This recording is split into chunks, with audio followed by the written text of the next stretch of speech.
All right, I'm here with Alexander Mercouris, editor-in-chief of the Duran. And Alexander, I would like your quick take on a contact group meeting that just wrapped up in Istanbul. The topic was only one, and that was Syria. Alexander, what was discussed? What did you make of the press conference between amongst the four leaders? The four leaders were Erdogan of Turkey, Vladimir Putin, Russia, Angela Merkel, Germany, and Emmanuel Macron, France. Give us your breakdown and your quick take as to this contact group meeting that took place in Istanbul. Right. The first thing to say about this contact group meeting, and the one that for me is far and away the most interesting, is who was there. I mean, Erdogan obviously is an important figure because his country borders on Syria. He's been involved heavily in the war in Syria on the side of the jihadi groups that have been trying to overthrow President Assad. Vladimir Putin of Russia is also there. He is, of course, the person who has saved Assad and saved Syria from being overrun by the jihadi groups. He's got powerful military forces in Syria, and he is the person who, let's be quite clear about this, is now in the driving seat, driving both the diplomatic discussions about Syria and the military ones. Now, Erdogan and Putin have a long-standing relationship with each other. They've been working as kind of partners, kind of rivals, to try to settle the Syrian question, and it's been going steadily Putin's way. What is fascinating is who else came. Merkel of Germany, Macron of France.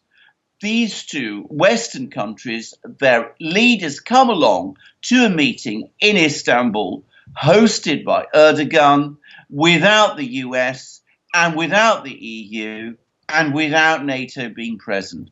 And it shows to me who are the people now who are really making the decisions about Syria. It's Putin and Erdogan, and especially Putin.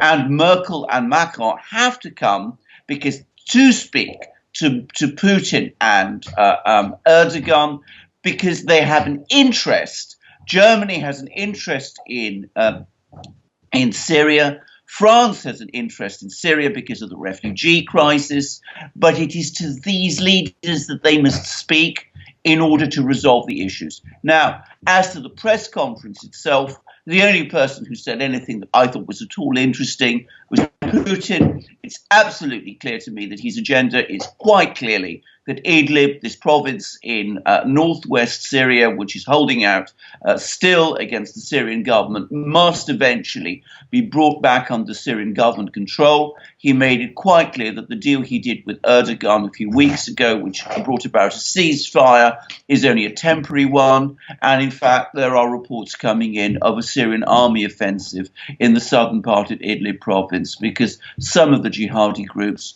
who were supposed to evacuate a buffer zone that was set up as part of the agreement between Putin and Erdogan have refused to do so. So it's Putin who is really in charge. It's Erdogan who's partly in charge, and it's Macron and Merkel coming as the supplicants. And that's the balance of power in Syria and in the Eastern Mediterranean now, and on lots of other issues also.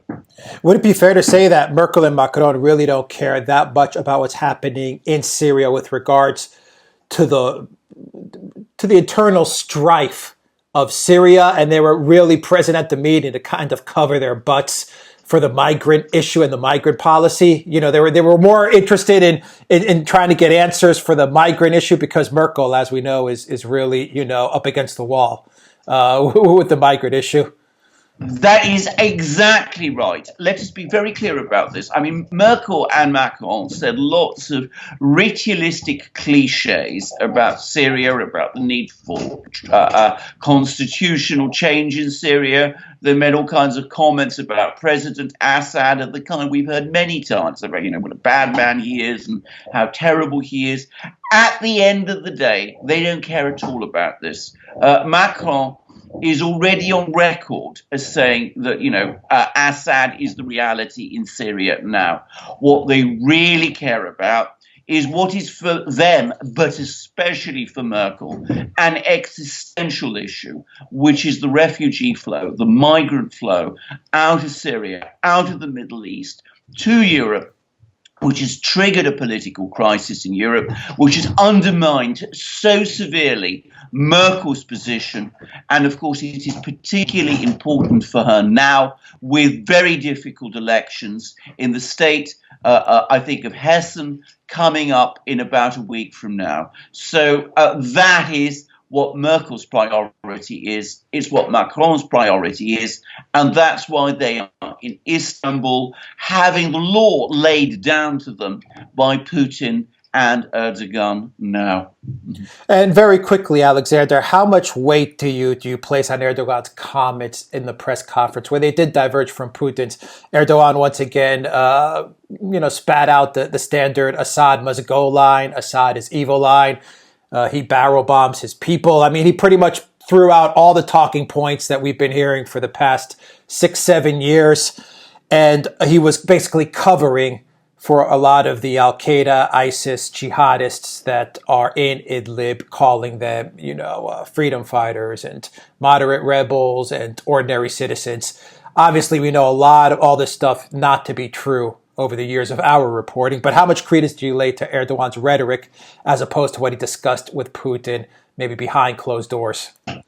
Well, I mean, the fact is, if you look at the discussions that go on between Putin and Erdogan, ultimately it's Putin who always gets his way. He's in a much stronger position than Erdogan is. Russia is a much more powerful country than Turkey is, and though negotiations are complicated and difficult because Erdogan has cards to play, and talking up how bad Assad is one of those cards, because of course it means that Erdogan is able to mobilize support, diplomatic support from the Western powers. He's able to keep his various jihadi groups justified, keeping them going. So he has cards to play, he plays them, but ultimately it's Putin who always gets his way after a time.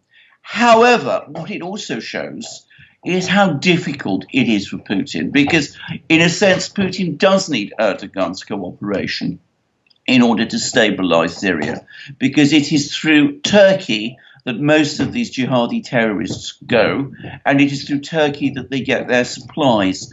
So he has to twist Erdogan's arm all the time to get Erdogan to agree. And he sees, with comments like this, what a difficult negotiating partner Erdogan is. Putin is under no illusions about this.